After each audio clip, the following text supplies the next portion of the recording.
Welcome, everybody, to Code Blue for Patient Earth. I'm Brenna Dahani, and I have the privilege of serving as the Volunteer Executive Director for Health Professionals for a Healthy Climate. On behalf of HPHC and the University of Minnesota School of Nursing, I'm thrilled to welcome you this morning. We would like to thank all of the wonderful organizations shown here for supporting this conference, as well as our collaborative work on climate and health, both past and future. And HPHC would also like to thank the McKnight Foundation for funding our organization and making educational programming like this possible, and Conservation Minnesota for serving as our fiscal sponsor as we grow our organization from a coalition of volunteers to an independent 501c3 nonprofit organization.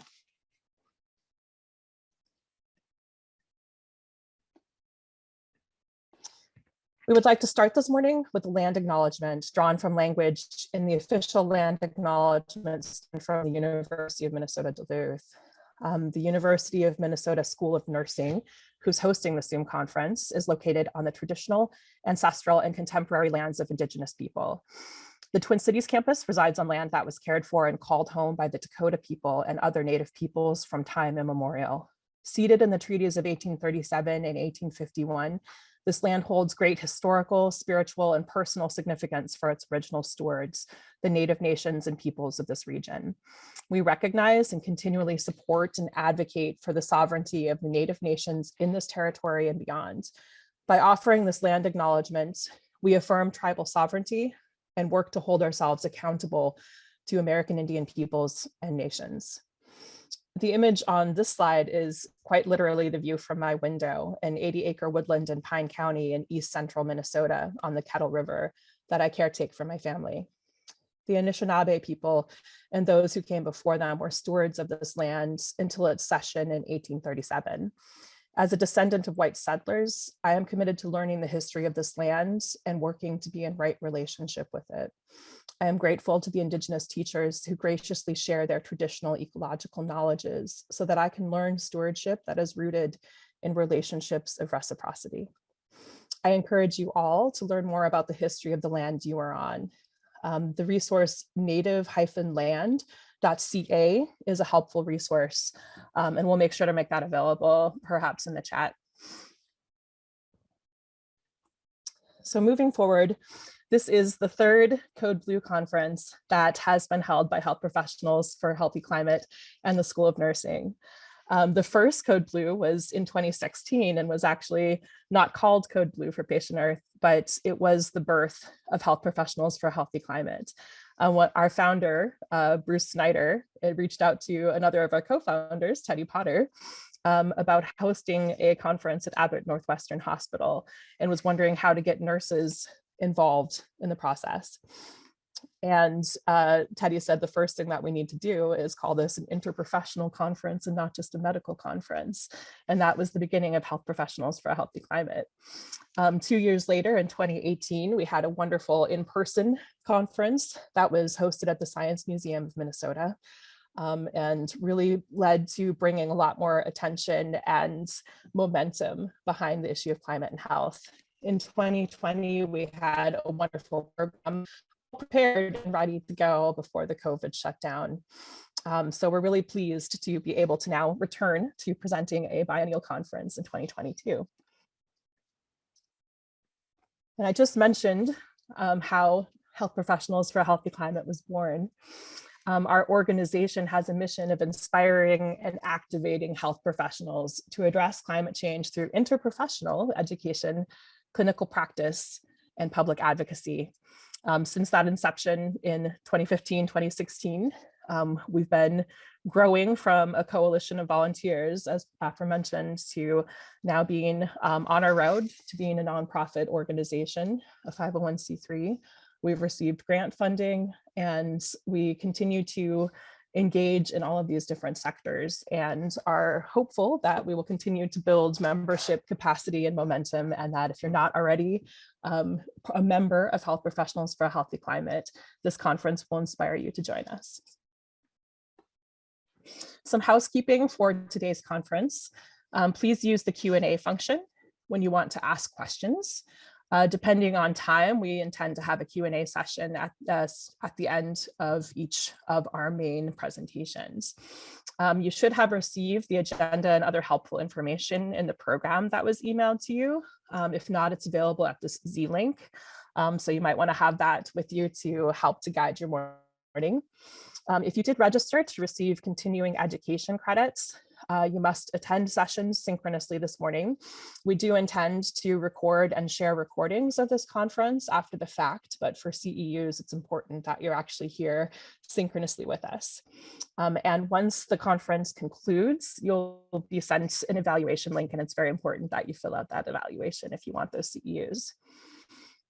Further points about the continuing education credits is that these were received through the Interprofessional Continuing Education, the Center for Interprofessional Practice and Education, Office of Interprofessional Continuing Professional Development, quite a mouthful. And they are clear that they have a conflict of interest policy that requires all individuals involved in the development, planning, implementation, peer review, and/or evaluation of the activity to disclose any financial relationships with ineligible companies. And they perform a thorough review of the content of the accredited activity to make sure that all financial relationships have no influence on the content of the activities.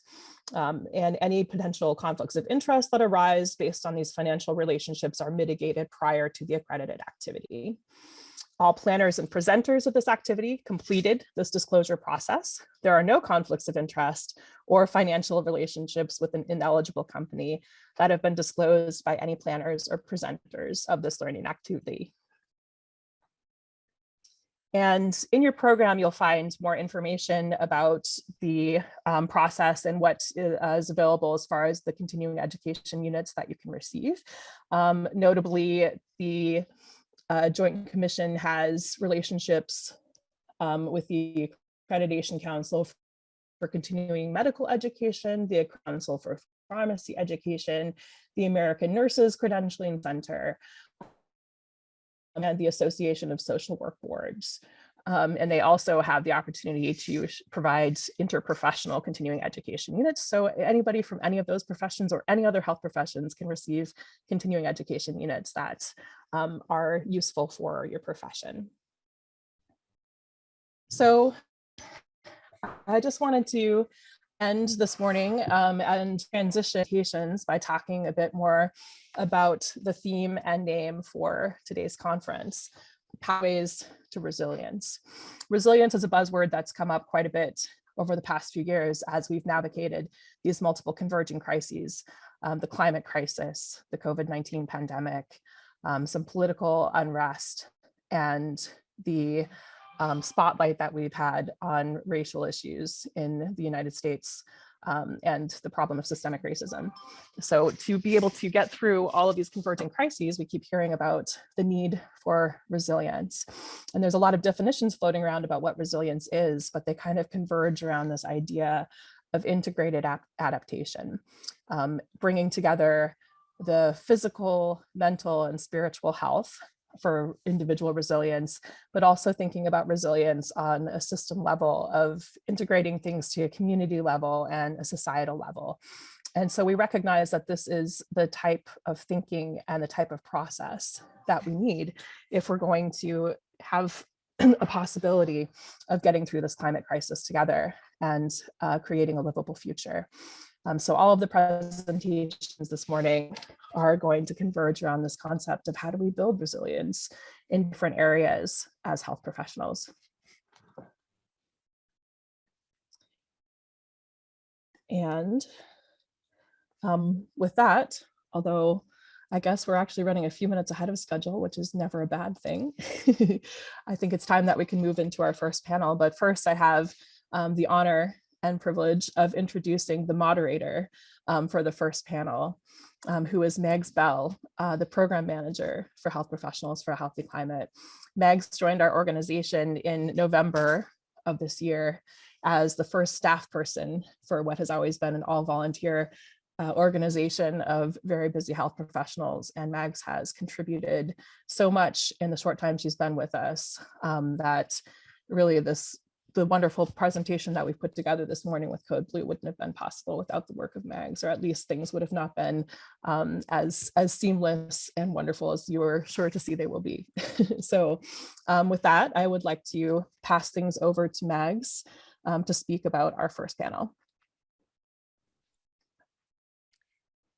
Wow, thank you. That's quite an quite an introduction. Thank you so much, Brenna. It's actually really been a pleasure to join HPHC. I always make a joke that I've had kind of like a crush on this organization for a long time, and it brings together all the things I'm passionate about. So again, yes, I'm Mags Bell. I'm the program manager at Health Professionals for a Healthy Climate. I just want to say good morning to everyone and welcome you all to the first presentation that we're going to have in 2022's Code Blue for Patient Earth Conference. Please let me know if you can't hear me. A storm just rolled over my house and I think it's hailing right now. So I hope that it's possible to hear me. And I actually won't take up much of your time because we have an even better moderator than me. But yeah, so we're really excited that you're here. And I am particularly excited to start us off with this amazing panel of experts. As I think most of you know, or hopefully know, one of our main areas of focus at HPHC is supporting health professionals to organize within your own institutions and workplaces. And we know that reducing the healthcare sector's impact on climate change is not only necessary in the work towards a healthy planet, but it's really an opportunity. And I find it to be an exciting opportunity. So we have this amazing, as you can see on your slide, set of panelists today who are gonna offer both a bird's eye view as well as an on-the-ground look at how healthcare systems are doing this work right now. And we're so honored to have them share their expertise here today. So please join me in hearing from Shanda DeMorris, Dana Slade, Dr. Micah Neerman, and Shane Stennis. And we will hear from each of them. And then we're gonna have time for Q&A and discussion after that. So remember, as Brenna said, to put your questions in the Q&A box. If this is new to you, I'll just repost this link here. That's to our program, and it has information on how we're using Zoom today if anything comes up for you. And so, yeah, without further ado, I would just love to get us started. I'm going to turn over true moderation, I guess you would say, to Shanda DeMorris, who will act as our moderator and help facilitate the conversation here, because we really would like this to be a conversation. Among her many accolades, Shanda is the Associate Director, Climate Education and Engagement at Healthcare Without Harm. And with that, Shanda, take it away. Thank you, Megs. Good morning, everybody. Before I keep cooking here, I just want to make sure that you're able to hear me. Could I get a verbal thumbs up? I can hear you. Awesome, thanks, Megs. Well, thank you so much for the invitation to spend a little time with you this morning. I hold Health Professionals for a Healthy Climate very near and dear to my heart, and of course, same with the University of Minnesota School of Nursing. So Megs, as she teed us up for success here, we will be hearing from 3 key community leaders in climate smart healthcare and sustainability and healthcare more broadly. And before I invite Dana and Micah and Shane to join me, I would like to give a little bit of an overview of climate smart healthcare. Like the term resilience, that's another buzz term that you may be hearing, and we thought it'd be worth a couple minutes just to provide an overview of what in the world that is and look at the broader picture across the United States and even further to get an idea of what's happening in our sector in climate smart and sustainability space. So first, with a definition, climate smart healthcare means this intersection of not only low carbon or low greenhouse gas emitting healthcare as a sector, but also that resilience piece. So while we're learning today about examples from systems doing both of these things, reducing their emissions and building up resilient infrastructure and systems for climate crises and planetary crises more broadly, we know that in order for systems to be climate smart, it needs to be both. So the kicker, which many of you are probably familiar with, is that our own industry does contribute to the climate crisis in the form of not only carbon emissions, but many other types of greenhouse gas emissions. Around 8.5% of our emissions in the country are from the healthcare sector. And this certainly comes in a variety of ways, not only from energy utilization, which oftentimes comes to mind most often for folks, but also the supply chain, our fleet, the food that we're bringing into healthcare, the way that employees get to work, et cetera. And so we like to introduce this frame just in the same way that you use it in your own mindset at home of what we're utilizing, what we're consuming as humans on the planet contributes to greenhouse gas emissions. And the same can certainly be said with healthcare. Now, if we look at the emissions from the healthcare sector, this sort of graph takes some of those clouds from that last slide and gives you an idea of the percentage of greenhouse gas emissions contributed from healthcare and how that shakes out in terms of scopes.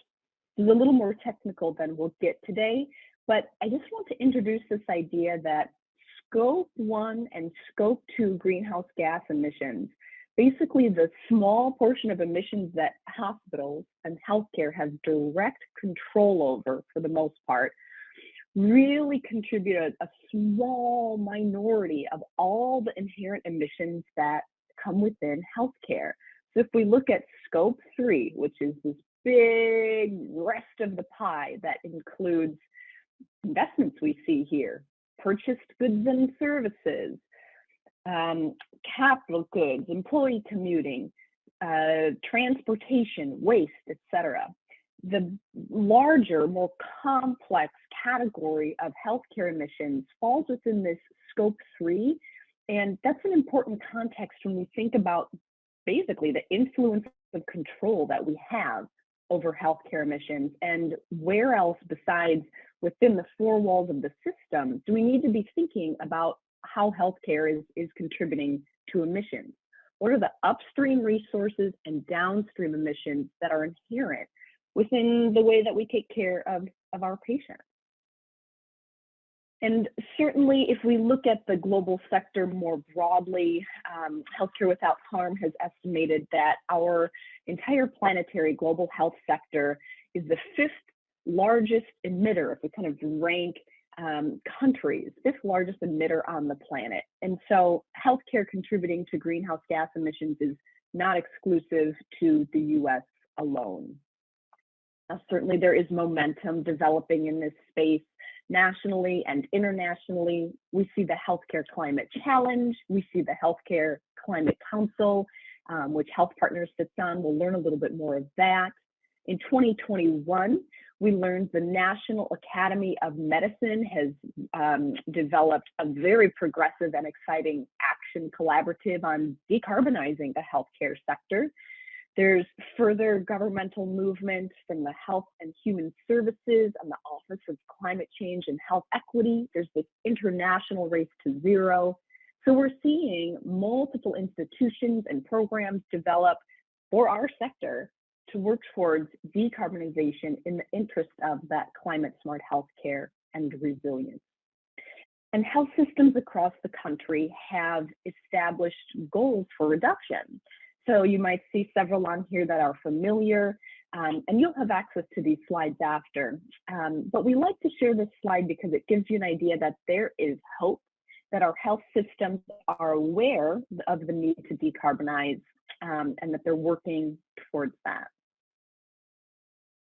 Now, I have just a couple images from the Global Roadmap to Healthcare Decarbonization, which gives us an idea of what the future can look like and what are different ways that our sector may work towards decreasing greenhouse gas emissions.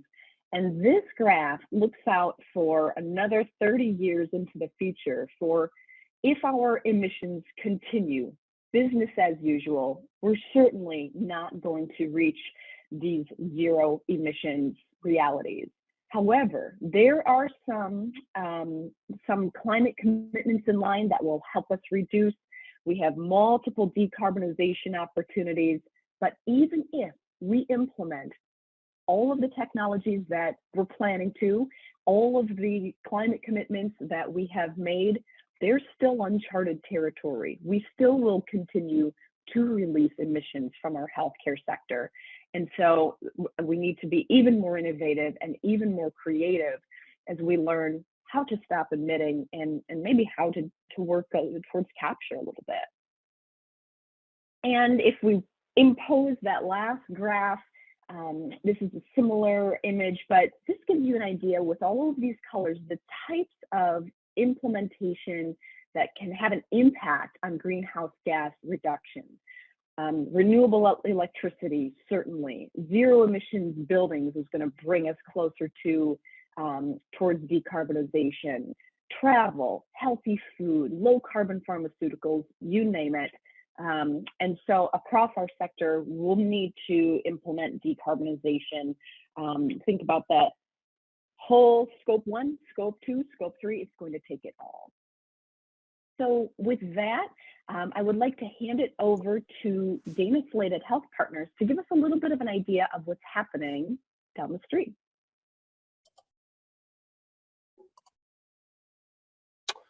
All right, thank you very much, Shanda. Can everybody see my screen? All right. Yes. Okay, good, thank you. Excellent and actually, intro. Dana, it's not full screen yet. It's just on the PowerPoint. Is it now? Oops, sorry. Is it now? No, not quite yet. Not Weird. from my view, at least. It's showing in presentation mode on my screen. Not sure what to do.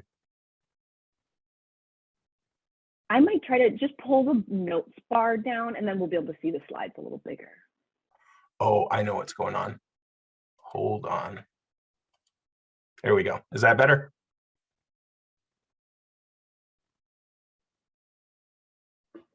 Sorry, Dana, not from my view. Mine might be asleep. It's really early where I am. Meg, do you see anything different on your end? It does. It's not in full screen, but yeah, I think if you pull the notes bar down, I've had a similar issue at times before. I think you just pull the notes bar down and. Not sure how to do that.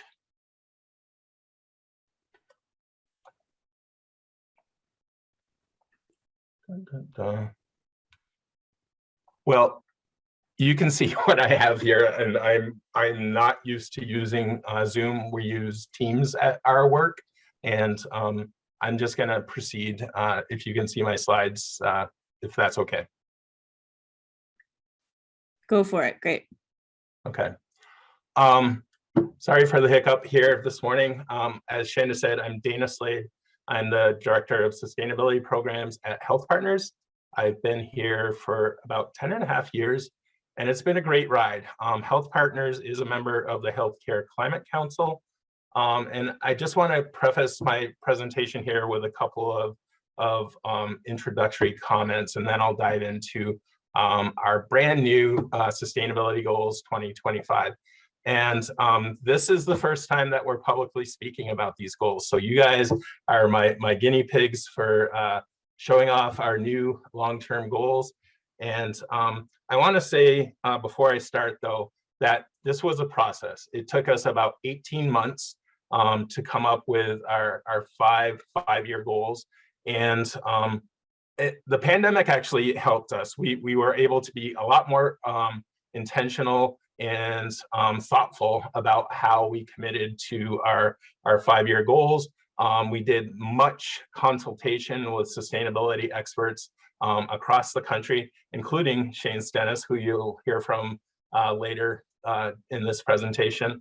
And I really appreciate all the input and insight that people have given us as we developed our goals. The other thing I'd say is that the pandemic and the murder of George Floyd definitely influenced our goals as well. And so I think that these reflect really where we're at right now and where we want to go and where we need to go. And so now I'm going to share our a little bit behind the scenes on how we made the sausage. And don't worry, it was vegetarian sausage, so it's all good. So we have 5 goals. Our first goal is related to reducing our Scope 1 and Scope 2 emissions. And you can see our goals there, 20% by 2025 with a 2018 baseline. Shanda did a really good job of introducing the 3 different scopes. So I'm not going to spend a whole lot of time going through that, and hopefully we'll have more time to have Q&A at the end. And the one point I want to make here, though, is that this is important because air pollution causes deaths, and it's been estimated that over 4,000 deaths in Minnesota were caused by air pollution. And this is important for us to address and realize that we have an obligation to really impact the health of our communities. We're going to rely on our utilities. We are fortunate in that our main utilities, Xcel Energy and CenterPoint Energy, have pretty aggressive goals, some of the best in the country. And we're going to really rely on them to help us lower our Scope 1 and Scope 2 emissions. However, that doesn't mean we're not going to continue working on conservation and renewables. And we'll probably have to buy some sort of offsets too as we head forward. Dana, we still can't, we're only seeing slide number 1. So if you can advance your slides, that would be great. I have been. I am not sure what's happening. Let me stop sharing and try to share again. Okay. If not, we can also have you email them to your moderator, to Shanda, and she can pull it up on her screen. All right. I sent them to Mags. Okay. All right, can you see them now? Much better. Yeah, and so Dana, do you have an option that says swap presenter and slide view? I do. I did that once. Is that better? Because what we're seeing is your presenter view now. So it is better. We're seeing your slides advance now. Okay, I am not sure what's going on. It's probably a bad internet connection on my end. I apologize for that. Okay, are you seeing my number 1 goal right now? Right now it's on number 2. Yeah, assess scope. This is wacky. Okay, what are you seeing? Which slide are you seeing now?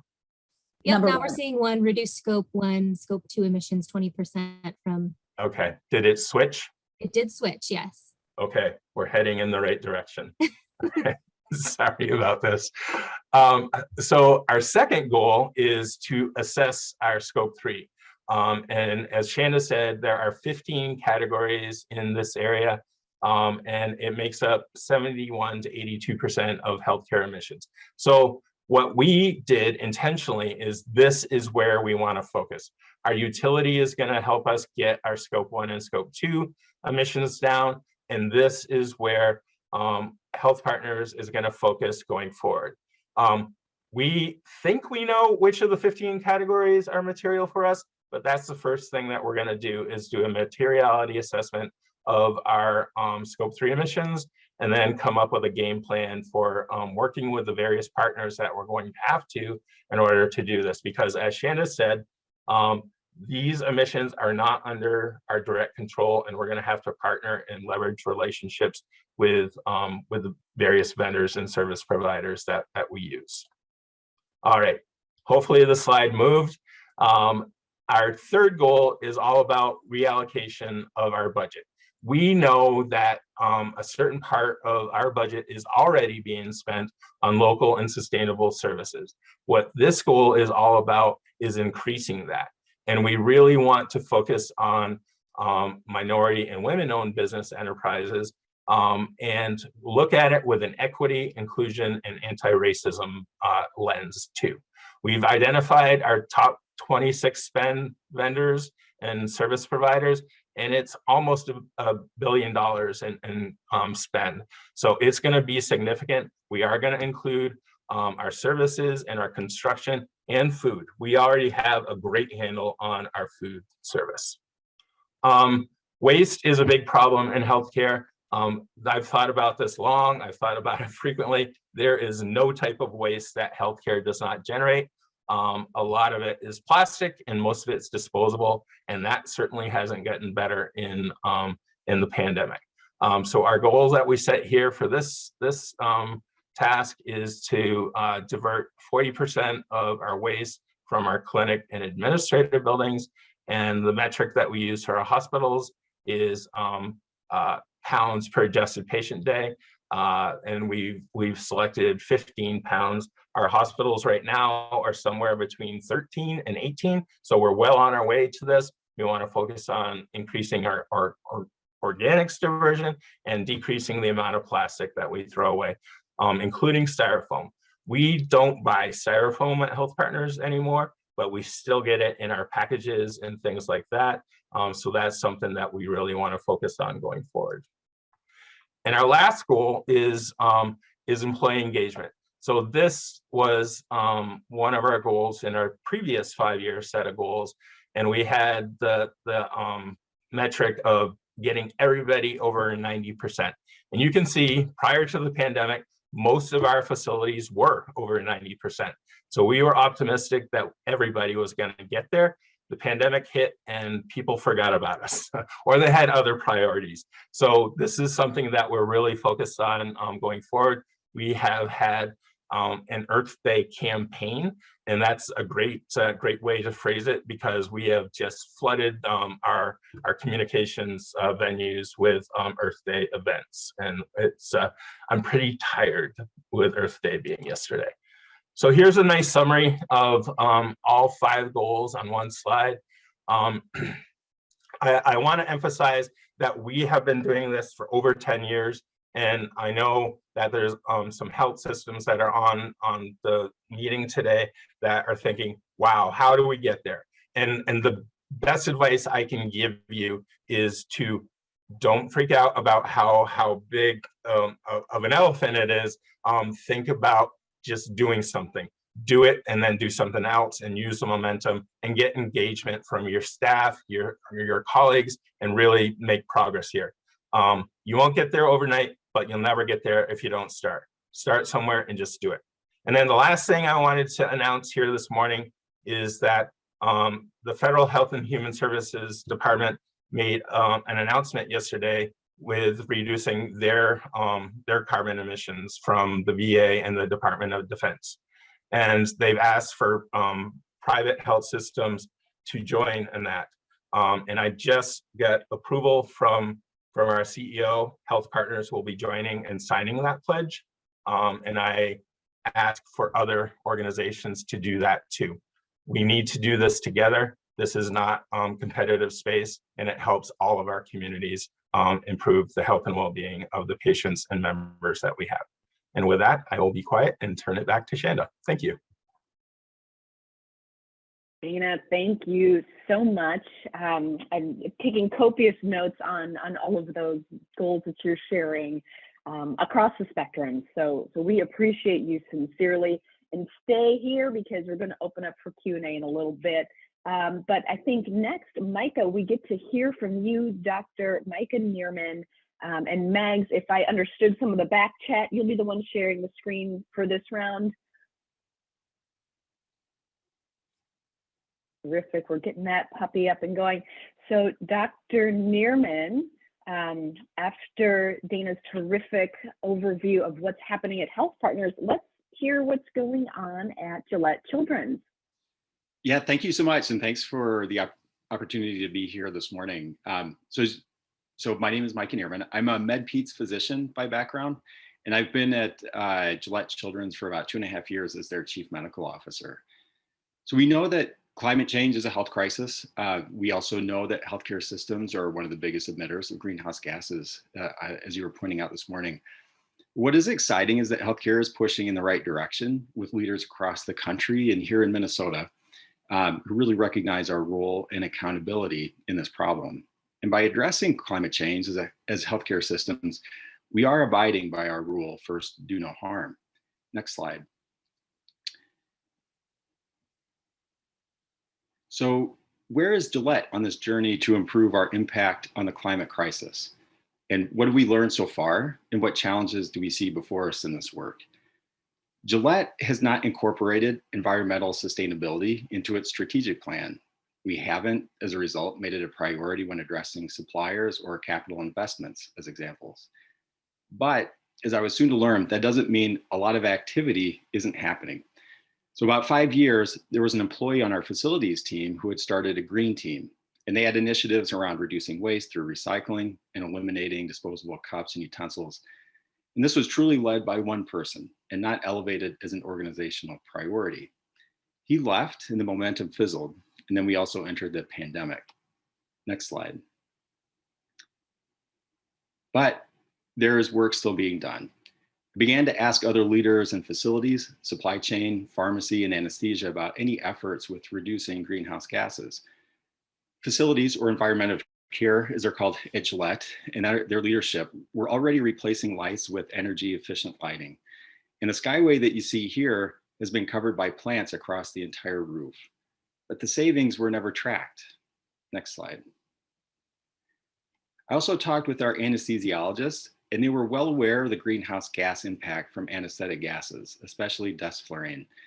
There is an advantage to desflurane for a very select group of our patients, but the team already restricts this use. But the savings and the tracking of its use weren't done. Next slide. Gillette also benefits from sharing facilities with regions because we share the same power plant. We're located on the same campus. And we also send our waste through regions. But unfortunately, this means we have not developed a good way to quantify what the amounts of waste generated are from Gillette. So instead, our facilities team decided to focus on their own to look at the cradle element of materials by working with procurement suppliers to limit their packaging. But this hasn't been tracked either. Next slide. But efforts are happening. The more people I approach, the more I learn that Gillette is doing something, and people are excited. I see more EVs in the parking garage. Administrative assistants are still making sure people bring in their own utensils and cups into the offices. In supply chain, we partner with a supplier to recycle and reuse pulse oximeter leads and sleeves for leg compression devices that prevent blood clots. We also partner with Matter, a nonprofit started here in Minnesota dedicated to distributing used and surplus equipment across the world to other clinics and hospitals who are in need. And our Director of External Affairs has been tracking legislation on climate change, and we are looking to see how Gillette can add its voice to these legislative bills. But as you can see, despite these efforts, the improvements are individualized, siloed, and sustainability is not top of mind with larger decisions for the organization. Next slide. So we need coordination. Talking with the team at Regions, they have been incredibly helpful, and there is more to build in this effort with Gillette and the guidance from Regions and HealthPartners as well. But I've also been picking Dana's brain a lot lately, and he already has a full-time job. And this led us to practice Green Health, and we've just started this membership. Efforts to mitigate climate change, much like quality and safety, diversity, equity, inclusion, employee engagement, all share similar themes of strong metrics, collaboration, equity, well-being, and most critical, tying it to the mission. Next slide. So I covered Gillette's journey so far, but what are the challenges before us? First is prioritization. Gillette is relatively small and many of us wear many different hats. So there is little bandwidth with all the staff, and resources. Nevertheless, there is excitement about the work across the organization. We are fortunate because our CEO understands and appreciates the need and sees the link to the health of our community and the disproportionate impact it has not only on Gillette's patients, but on all underserved populations. The other challenge is communication. How do we communicate effectively with everyone at the organization, staff, patients, families, about the individual and organizational role to address the most important problem of our time? We need the tools and the time to understand what they value and what they know about climate change. What piques the interest of the CFO may be very different from an anesthesiologist. The Providence Health System, for example, I recently learned that they closely track in real time the use of anesthetic gases down to the individual provider level, which has created a lot of competition and an incredible amount of benefit. But these are typical challenges for any change on a large scale. And I'm excited and optimistic because they are already, because we have grassroots energy and a commitment from the top to move us forward. Not only are we joining a collaborative community like all of you are here today too, and we're all dedicated to making the world a better place. So thank you very much. Terrific. Well, thank you, Dr. Neerman, for joining us this morning and sharing more about the burgeoning sustainability and climate resilience developing at Gillette. Next, I am delighted to invite Shane Stennis from the University of Minnesota to join us. And for folks who may be outside of the community, certainly Health Professionals for a Healthy Climate and the Code Blue Conference is applicable outside of the healthcare sector. But Shane will tell us more about not only sustainability and climate at the University of Minnesota as an educational institution and as a campus, but also the affiliated connection, mHealth Medical Center. And there's also that intersectionality of the actual infrastructure of medical facilities related to the University of Minnesota as well. So Shane, please do join us. We'll get a screen share going and hand it over to you. Good morning, everyone, and thanks, Shanda, for the introduction and for kind of setting the context. I really appreciate it. So while I'm sharing my slides, just want to confirm, can you see my presenter or my full screen? We can see and hear you well. Perfect. Excellent. So thanks again for the opportunity. Besides being really passionate, of course, about sustainability, I also have a personal connection to healthcare. I have a number of family members who work in healthcare and really know the power of the work that you do and the broader impacts that healthcare sector workers can have. My mom just retired from a 40-year plus career in nursing with her last post being at Bethesda. So it's near and dear to my heart, and certainly I know the impact y'all have. As Shanda described, I'm going to talk a little bit about the context of the University of Minnesota for about 5 or 6 minutes and hopefully give enough flavor so we can have a great conversation and facilitate the Q&A. And I think, everyone here on the presentation today or on the call today probably knows the University of Minnesota well. But just as a little bit of background, we're the state of Minnesota's land grant institution. And that, of course, comes with some baggage and some, sort of deep-seated issues with how that came about, as Megs and others had, or during earlier portions when we were talking about a land acknowledgement, the university derived its lands. They were taken from tribal governments and tribal communities, often forcibly. And so that's part of our legacy that we continue to grapple with today. But with that land grant institution focus, we obviously are playing a role across the state of Minnesota. We have operations in all 87 counties of the state, and our mission is not only to provide teaching and research to our students, but also to think about how do we translate that knowledge and that expertise and bring it to the benefit of communities and residents across the state. We have 66,000 students across our 5 campuses, 7,000 of which are health sciences students, either nursing or medical, pharmacy, in a number of other disciplines. And so, the health sciences component is such a critical piece of what we're delivering as an institution in terms of our educational mission. And obviously, we also have a really huge impact on research and clinical care as well. Last year, we awarded 17,000 degrees across the entire University of Minnesota system. Of those, 2,000 alone were in the health sciences area. And so, again, this is just a huge part of what we do. 70%, I think, of Minnesota's health care professionals are U of M educated. So, we're playing a critical role in terms of preparing future generations of healthcare and health services sector workers in terms of their training and their ongoing professional education. And as Shanda had talked about, we have a really close relationship with a number of healthcare providers, most notably on the Twin Cities campus, where I spend most of my time and the bulk of my role is. We're associated with and have a hospital, mHealth is our, our collaboration with Fairview and physicians.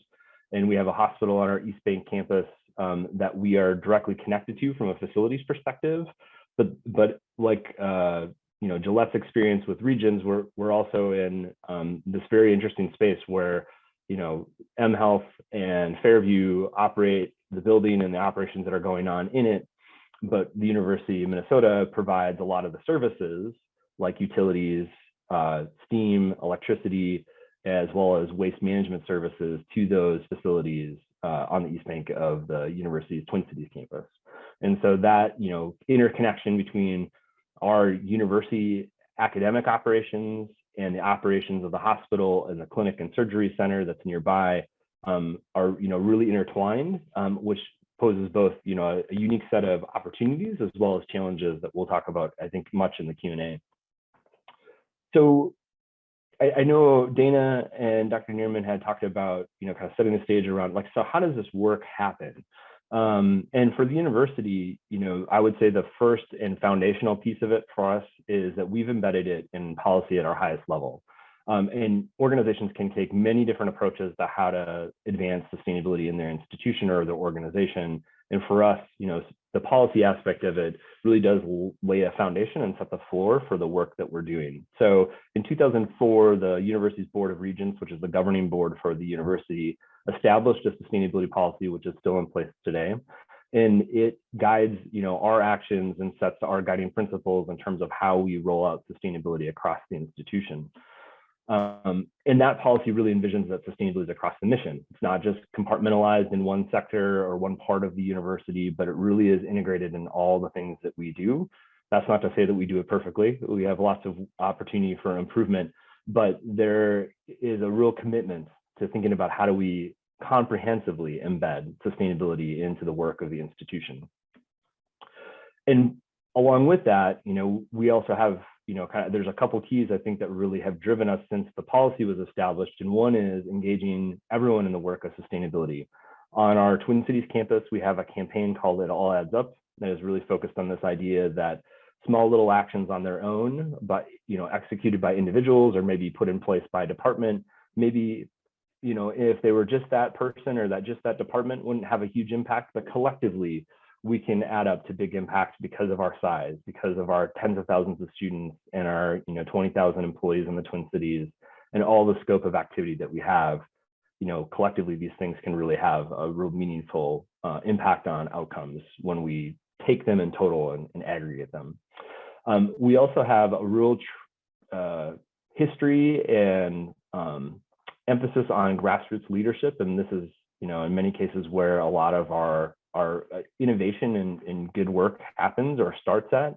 And I just put two examples on the screen that are connected to, the health sciences field. One is our climate health action program, which, has really been led by a number of physicians from Health and physicians, as well as medical school students and others who are really passionate about trying to advance climate change and the work that is being done both at Fairview as well as the University of Minnesota. And then there's also a climate change and health curriculum group that has created a number of tools for health sciences instructors and faculty members in different areas that they can then bring into their classroom and start to integrate into that health sciences education. I think the other key piece for us has been making commitments and following through. In higher education, there actually is an organizing framework called Second Nature Climate Leadership Commitments for channeling, climate commitments across institutions. And so that's something that the university has belonged to since 2008. As part of that, we are required to publish, we're going to reduce our greenhouse gas emissions, and we published our first plan in 2011 and set an ambitious emissions 50% by 2021 as compared to 2008 numbers. And that plan also talked at a high level about how we're integrating climate change and climate protection into our teaching research activities, as well as other endeavors at the institution.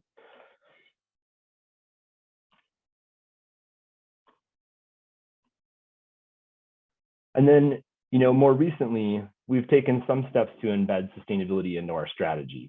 So in 2020, right in the throes of the pandemic, we adopted a new system-wide strategic plan for the institution. And so this plan guides all of our activity across all of our locations and across all of our undertakings and endeavors that we're doing.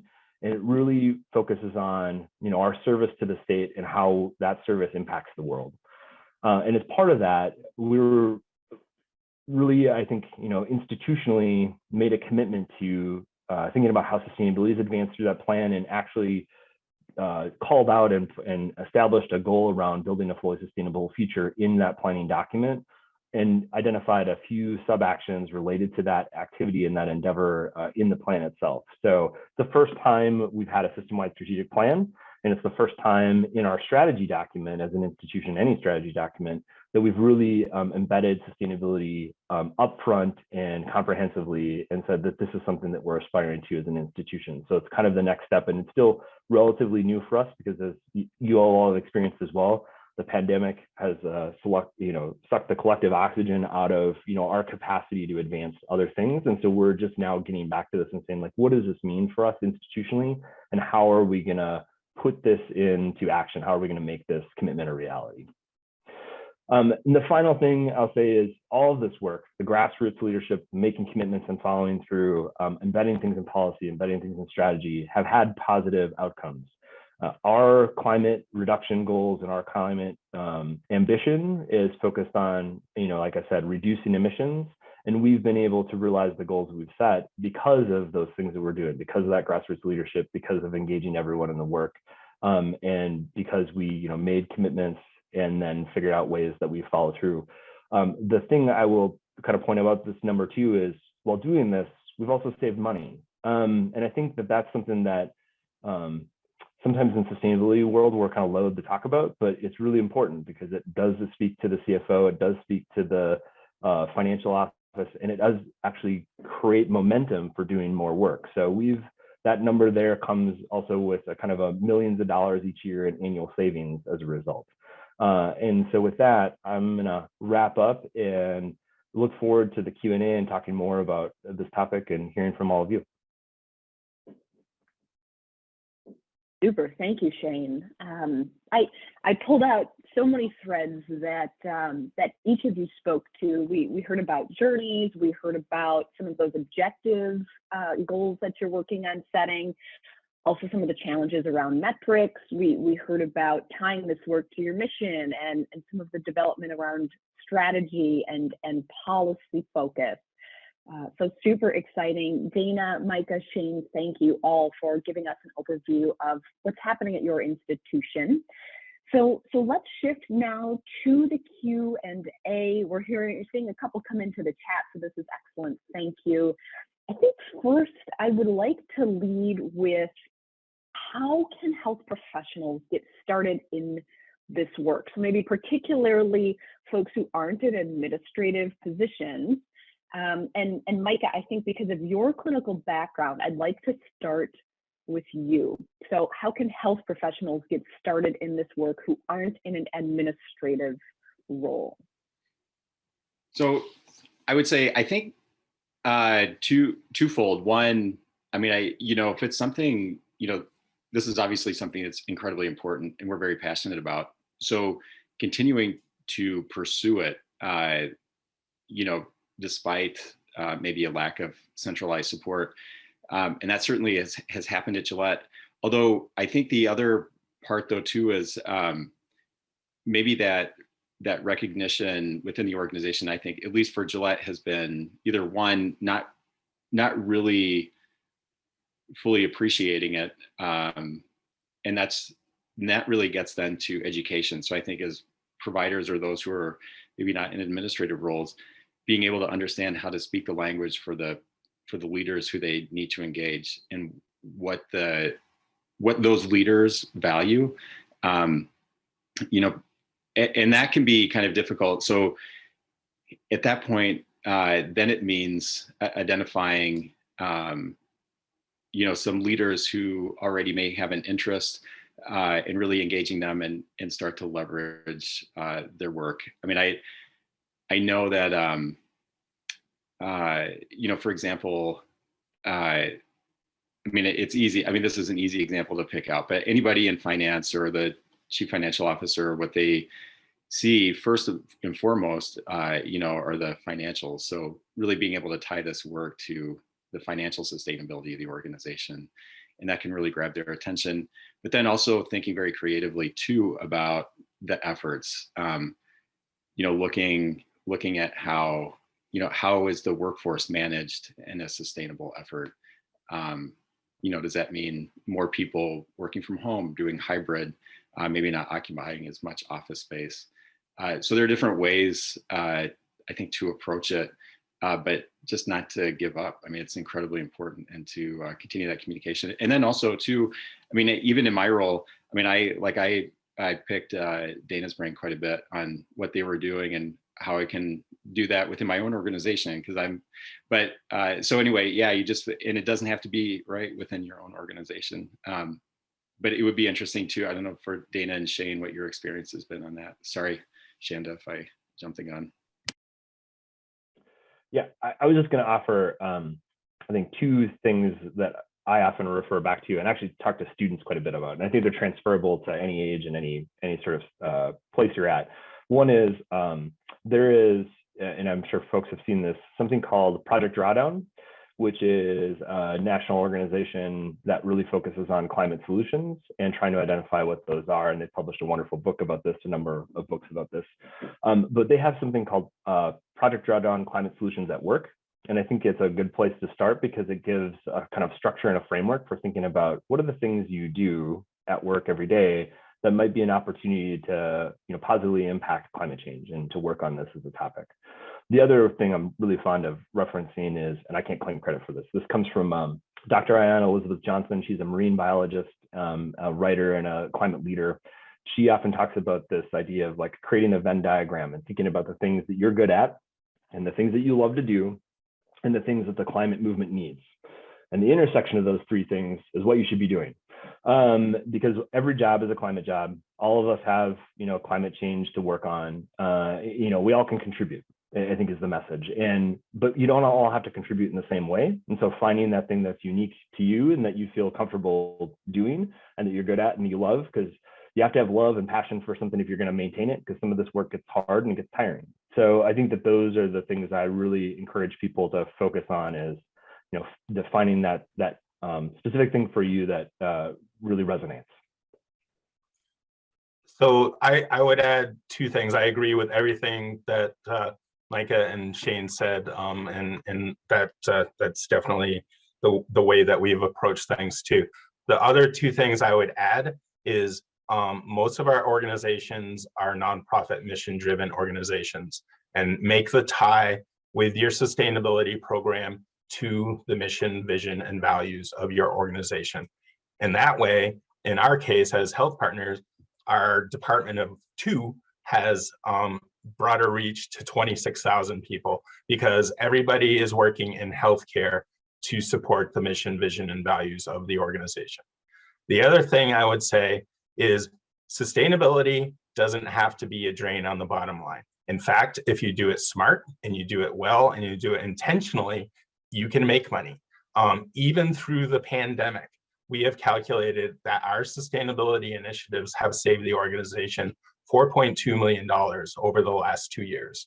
That shocked me when I started adding things up.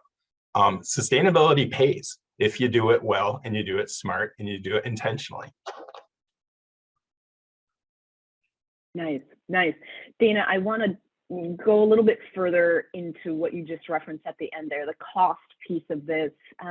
Micah, I think you referenced it during your intro as well, tying sustainability and climate resilience to the bottom line. We had a great question in the chat that goes even beyond operational sustainability savings. They ask, as we're moving towards 2050, where we have these big international goals to get to net zero emissions, et cetera, in order to make this work more affordable from a big picture perspective in healthcare, is there anything we should consider working back from, stopping doing, such as expensive concierge care, specialty hospitals, high cost imported patients.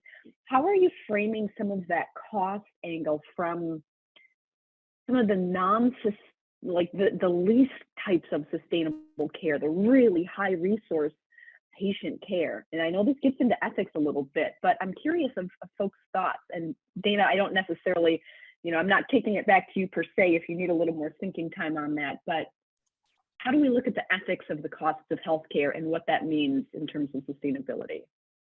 Yeah, I can start off, and then I'll be quiet and let others speak about it. I think one of the things that we found through the pandemic is using technology. Meetings like this save time, it saves carbon, and it saves money.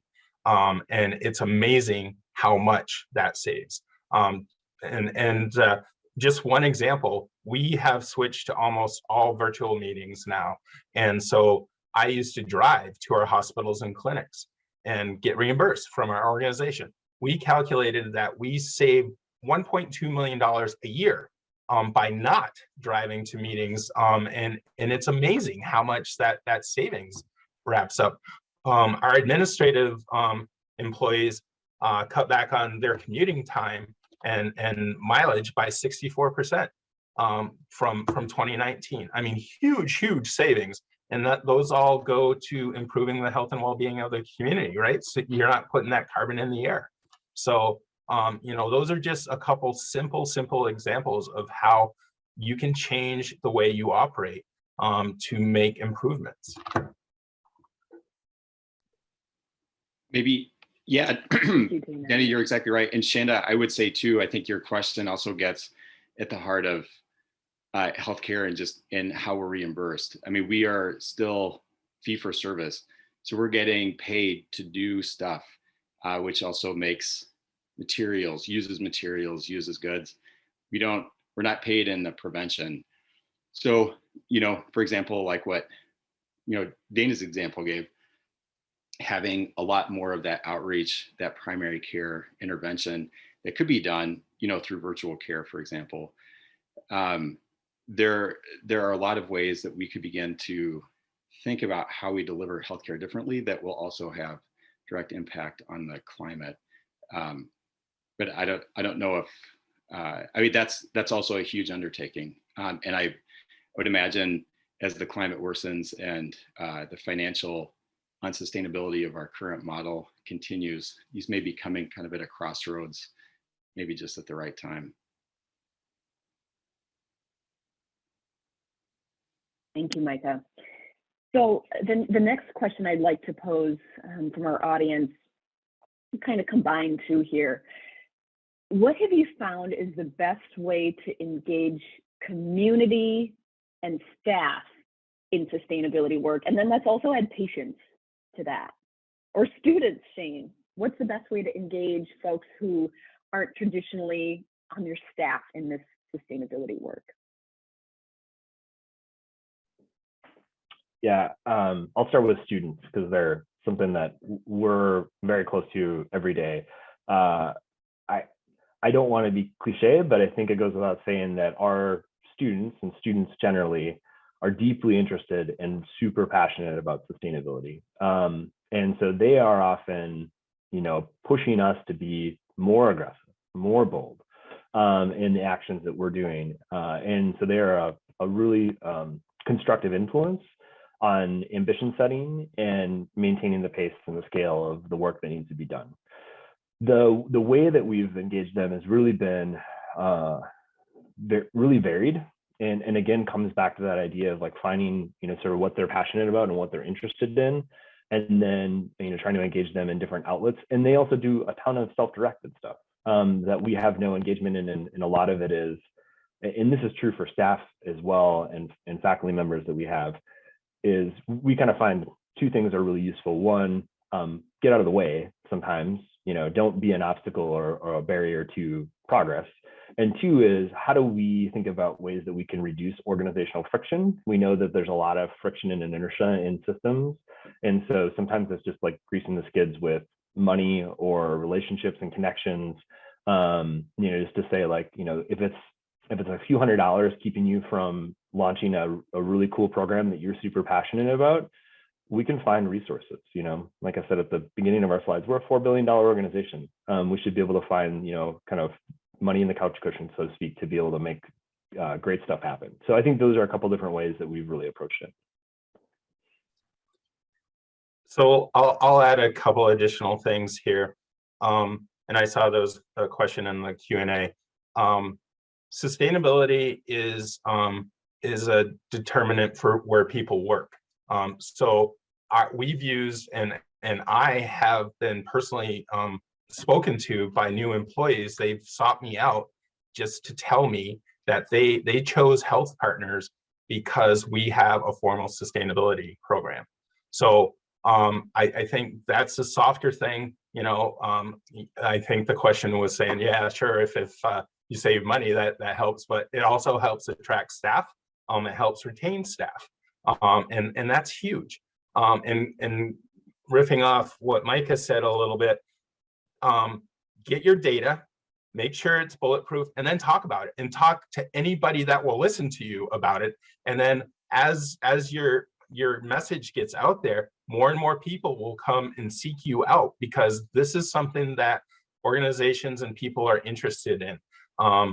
I interacted with Teddy because of our communications and our reports and our awards.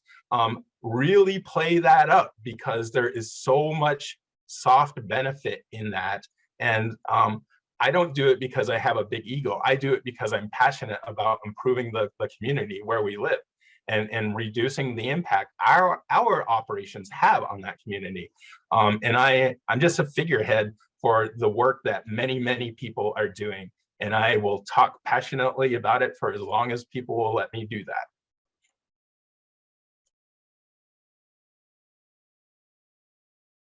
Thank you, Shane. Thank you, Dana. Micah, I'd like to ask you the same question to kind of get your take, because Gillette Children is a specific population. You know, certainly we have the pediatric population that is one of the more vulnerable populations to the climate crisis. And I think that from a strategic perspective, from leadership, really positions children's hospitals in a unique place. And obviously Gillette has a lot of community relationships. You've referenced DEI, you've referenced some other sort of strategic initiatives that Gillette is working on as well. Is there anything from a community engagement perspective that you're thinking about at this stage of your program development? That is a great question. Not really. I mean, we haven't, as far as sustainability is concerned, no. However, that doesn't mean that won't be a part of it. I think that for our families, and I think this is where the communication is going to be really critical, is making sure that, when I talked about before, of really trying to understand what our families and our patients understand about the impact of climate change, and that we have a better understanding of what their needs are, both thinking of it in terms of, just, resources, emergency preparedness, their ability to sustain, longer stretches of heat. I mean, what are the, we have a lot of patients who are on ventilators, who require, a consistent source of electricity. So with more major storms coming through, what is, how will they be able to cope? But that's just Gillette's population. We also, we're right there in, downtown St. Paul. And so there are a lot of populations there too, who, we are very cognizant don't have access, not everyone has access to healthcare resources. So I think, for us, I mean, that's something that we have to be able to flesh out and make sure that we tie in really well together. As Dana pointed out, not only to the not only for our mission, but how we're tying that in together also with, for example, DEI, because those two are so closely intertwined. But yeah, it's going to be a work in progress. All of this. Well, yeah, Micah, thank you. I appreciate that. So with a few minutes left, I'd like to do a little speed round, and you have a captive audience here, right? You have health professionals, you have students, you have future sustainability leaders within their health organizations. So we'll go in alphabetical order, which is Dana, Micah, Shane. If you could have these audience members come away from your presentation today and do one thing, like action oriented, right? Do one thing.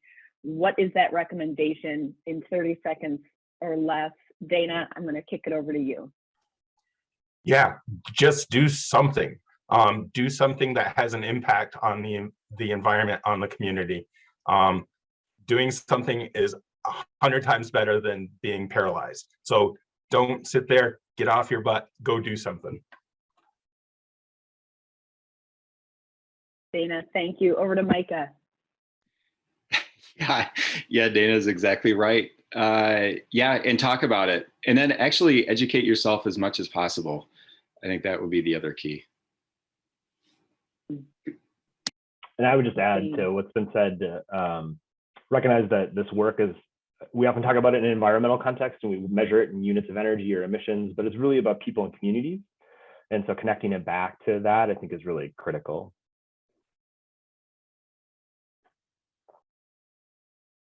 Thank you, Shane. And my ask the day after Earth Day, right, is to think about yourself as a human on this planet. We're not cogs, we're animals that are trying to figure this out all together. We're social creatures, and so being in community like this, whether it's Zoom or whether you get your butt outside and engage with the world around you, that personal connection and developing our story really helps us anchor our heart to this work. So Megs, Brenna, HPHC committee, thank you for allowing us to have this conversation today. Dana, Micah, and Shane, it was a pleasure to learn what you're up to within your institutions. I know there were many questions that we did not get to, so do take a peek at that Q&A if you have a moment, or even in the chat, and fire off via text a little bit more. We look forward to seeing what else you've got in store for the session today. Mags, I'll hand it back to you. Excellent, excellent. Yes, thank you so much. Wow, I mean, what a panel to start us off. It was everything that I hoped for. I wish we could talk about this more, which, I mean, we can, just not right this moment. But I'm beyond grateful for our panelists. Thank you so much for what you shared. I really am like moved by those, and thank you, Shanda, for those last few comments around, do something, be in community. It's about the relationships. Yes. So yeah, I just find it really inspiring to hear about what you're all doing. And I learned so much whenever I talk to any of you, and there's so much we can just do from where we are every day. So thank you. And thank you for all the wonderful questions. Yes, definitely. If our panelists feel up for it, hop in the Q&A, really great questions. And if you are moved by this panel to do more to get involved, there are lots of ways. I think that some different links have been dropped in. I will also just drop this email in, which is the general email for health professionals for a healthy climate. So if nothing else, you can always shoot us an email, ask how we can connect you with folks who are doing the work in the institutions that you're in. So yes, thank you to Shanda, Dana, Micah, and Shane. Really appreciate you. Please reach out. We'd love to connect all of our attendees more with this work. And it's 10 o'clock. So wow, look at that timing. We are going to take a 10-minute break. So go stretch, get some more coffee. That's what I'm going to do. And we will be back here right at 10:10 for navigating the mental health impacts of climate change. Thank you so much, everyone.